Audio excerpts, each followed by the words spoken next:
Continuamos desde la plazoleta Ramón Nonato Pérez con el cumpleaños número 83 del municipio de Yopal. Tenemos ahora invitado a Delfín Rivera Salcedo. Prácticamente su nombre no necesita presentación, ya es uno de los conocidos historiadores aquí del departamento. Hoy sentó justamente cátedra de historia Delfín, hablando de los primeros pobladores de aquí, de lo que hoy es Yopal. Desde la época precolombina ya había aquí nuestros amerindios, llaman los norteamericanos, ¿no? Amerindios. Háblanos un poco entonces de esos primeros habitantes que estuvieron por estos lados.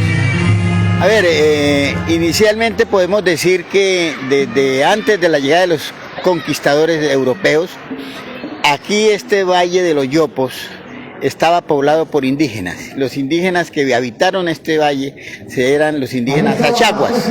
Esos indígenas tenían un gobierno propio, unas deidades propias. Creían, su máximo dios era el dios Guayguerri, que significa el que todo lo sabe. Pero los achaguas eran personas tan avanzadas que las demás tribus indígenas del llano los llamaban nuestros consejeros y les decían los más sabios, y siempre los llamaban para dirimir conflictos. Ese es el ejemplo que deberían seguir los habitantes de Yopal, seguir siendo los más sabios y que seamos los consejeros para dirimir conflictos.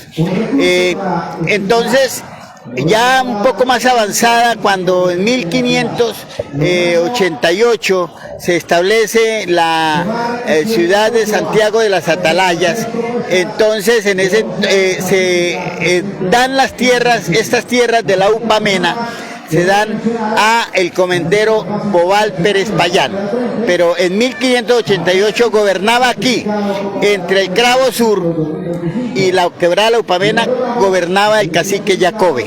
Entre la quebrada de la Upamena y el río Charte gobernaba el cacique Curucurupay. Ese valle, entonces, después fue unificado por el cacique Pasamay, y entonces el territorio de los achaguas venía desde el Cravo Sur hasta el río Charte. Y el cacique Pasamay unificó eso. Sin embargo, esas tierras se las dieron a Pobal Pérez Payán, que era un encomendero esclavista.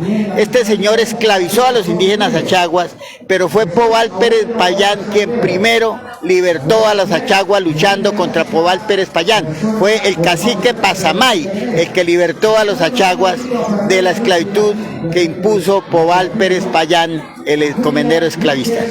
Bueno, Delfín, teniendo en cuenta que, y habla la historia, que Casanare fue el territorio libre de la época ya de la revolución, de la independencia, de la gesta libertadora, ¿qué pasó entonces con los achaguas? ¿Sucumbieron ante el invasor español? No, lo que pasa es que se dio un proceso de mestizaje, es decir, los españoles, los europeos comenzaron a a convivir con las indígenas y se volvió una raza mestiza, pero los indios puros, los indígenas puros fueron acabándose de tal forma que hoy en día existe solo una familia achagua y está en Puerto Gaitán Meta, y ya están todos viejitos, están que se mueren. Entonces, imagínense, ya hace 500 años, porque estamos hablando de 1588, ya estamos en el 2025, quiere decir que son 500 años de existencia de los achaguas y todavía perviven, pero ya están extinguiéndose. Entonces, cuando fue la guerra de independencia, pues los achaguas casi no participaron en eso porque eran indígenas pacíficos.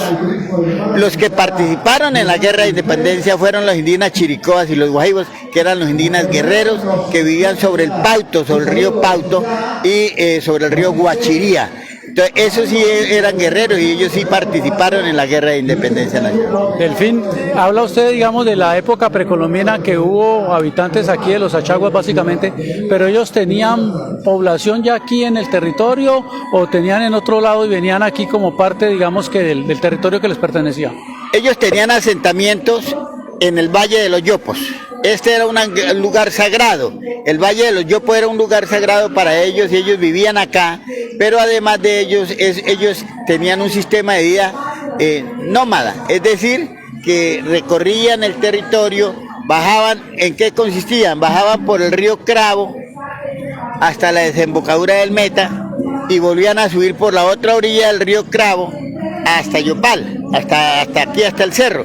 Ese era más o menos el proceso que desarrollaban para alimentación en las épocas de frutas, en las épocas de invierno, las épocas de cacería. Dentro de lo que usted ha investigado, Delfín, ¿hay de pronto vestigios, alguna herramienta o algo de esa época, una pieza arqueológica que date de esa época? Claro, tenemos muchas piezas arqueológicas allí en Tiloirán, por ejemplo. En Tiloirán se hicieron unas excavaciones petroleras y allí se encontraron unas muestras arqueológicas, que no sé dónde reposarán, pero sí se encontraron ahí en Caño Seco, en las muestras arqueológicas. Por ejemplo, sobre los indígenas en Casanare en general, sobre el Pauto hay muchísimas muestras arqueológicas, en San Luis, en Trinidad, hay muchas muestras arqueológicas que generalmente consisten en sellos para pintar las mantas, en sellos, en hachas, en morteros para maciar, en fin. Bueno, esos achaguas, decía usted que en la lengua achagua Yopal significaba corazón, no, es otra definición. Lo que pasa es que el nombre original de Yopal es el Yopal, que el Yopo significa corazón en achagua. El Yopal significa bosque de yopos, y si yopo significa corazón, el significado del Yopal es bosque de corazones. Qué nombre tan bonito. Muy bonito, debería reivindicarse ese nombre para Yopal, bosque de corazones. Entonces, esa es más o menos la explicación en la lengua chagua. Pero tenemos muchas palabras aquí que usamos todavía de la lengua chagua. Yopal, Yopo, Tacarimena, ¿sí? Casanari, Casanari está Iximena, está Tauramena, ¿sí? Que son palabras que todavía perviven en el corazón de los llaneros y que nosotros hablamos permanentemente sin darnos cuenta que es lengua achagua. Bueno, ya pasando un poco más a los tiempos actuales, Yopal cumple 83 años, pero de vida administrativa. Eso quiere decir que ya había aquí un villorrio, por lo menos, que fue elevado a la categoría de municipio. ¿Cuándo llegaron los primeros habitantes ya en esta época moderna de Yopal? Bueno, la primera casa se construyó aquí cerca a este parque en 1920. En el año de 1920, de que se tenga noción. Y de ahí en adelante se siguieron acumulando casas, se fueron construyendo casas, de tal forma que esto se convirtió en un centro comercial. El primer centro comercial existente que había antes era Marroquín, y en Marroquín era importante, era porque allí había unos cultivos de fique, y los cultivos de fique eran utilizados para elaborar las cachangas, que eran las alpargatas para el ganado que iba a subir hasta Sogamoso. Nosotros arriábamos el ganado por el camino de Cravo, o sea, lo que es hoy en día la vía Yopal Labranza Grande Sogamoso, ese era el camino de Cravo, y entonces tocaba encachangar los ganados. ¿Para qué? Porque los cascos, al golpearse con la roca, se van rompiendo y el ganado no puede andar y se echa. Entonces, para evitar que se perdiera el ganado en la echada ahí, tocaba encachangarlos y llevarlos hasta allá. Entonces, Marroquín vendía cachangas. Era un pueblo muy importante por la ganadería y se vendían las cachangas.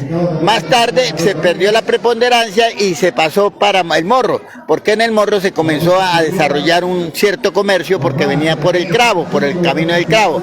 Después ya fue Yopal, los comerciantes de Boyacá vinieron hasta Yopal, hasta Yopal, y aquí en Yopal comenzaron a desarrollar en la estancia, que era el sitio, aquí se llamaba la estancia. En esta estancia comenzaron a desarrollar el comercio y la gente ya no tenía que ir hasta Marroquín ni hasta el Morro, sino los ganaderos de la sabana venían hasta aquí a hacer sus mercados. Entonces esto se convirtió en un gran centro comercial y en un gran centro ganadero. Entonces eso fue lo que le dio preponderancia, y cuando ya creció el pueblo, cuando ya tuvo mucho comercio, entonces los habitantes de Yopal decidieron solicitar a la Asamblea Departamental de Boyacá la creación como municipio, y eso fue lo que sucedió el 8 de octubre de 1940, el 8 de julio de 1942, que la Asamblea Departamental nombró a Yopal municipio y le dio la categoría de corregimiento al municipio del Morro. Hijos ilustres de Yopal.